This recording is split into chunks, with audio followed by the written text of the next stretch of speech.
जय शिवराय मित्रांनो, मी तुमचा मित्र शुभम वायकर. आणि आजच्या व्हिडिओमध्ये आपण बघितलं की सीटेड रो ती एक्सरसाइज आहे जी बॅकची आहे, ती कशी घेतली जाते. तर ह्या व्हिडिओमध्ये आपण बघणार आहोत श्रग्स किंवा श्रगिंग द शोल्डर. तुमचं पायाचं जे स्टान्स आहे ते हिप फिट ठेवायचं. ठीक आहे.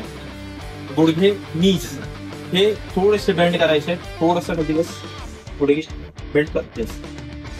बॅक मध्ये तुम्हाला हिंज बेंड व्हायचं आणि चेस्ट आउट करायचे, स्कॅप्युला थोडेसे मागे दाबायचे. ठीक आहे. आणि ह्या पुढे तुमची मुवमेंट असणार आहे ते स्कॅप्युला एलिव्हेशन, म्हणजे स्कॅप्युला जे ते उचलायचे वरती. ठीक आहे. स्टार्ट कर. Left, yes. वन, ड्रॉप कर पूर्ण. गुड. पूर्ण लेफ्ट करायचं. Yes, good. 2 वरती 1 सेकंड होल्ड ठेवायचं. चांगला result. 3 left, good.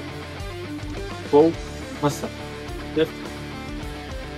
5 left, good. Keep going. Yes. 7 left. 8.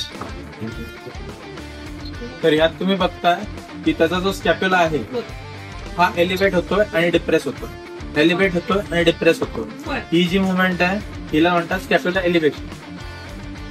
Yes, good. ह्यामध्ये मेजर रोल तुमचा ट्रॅपिजियस, अपर फायबर ऑफ ट्रॅपिजियस परफॉर्म करतात. ठीक आहे. Yes, left, good.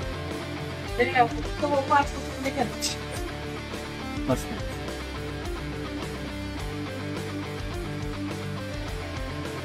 तुमचा फॉर्म तुम्हाला कॉन्स्टंट ठेवायचा आहे जेणेकरून कुठेही इंजुरी होत नाही. यातली सगळ्यात महत्वाची गोष्ट, तुम्हाला मान हलवायची नाहीये. कधी हा सेट घेताना किंवा कुठलाही सेट घेताना तुम्हाला इकडे तिकडे बघणं किंवा मान हलवणं हे करायचं नाहीये.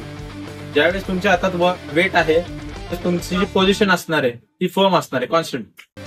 जर मान हलवली तर तिथे तुम्हाला इंजुरीचे चान्सेस जास्त असतात. ठीक आहे.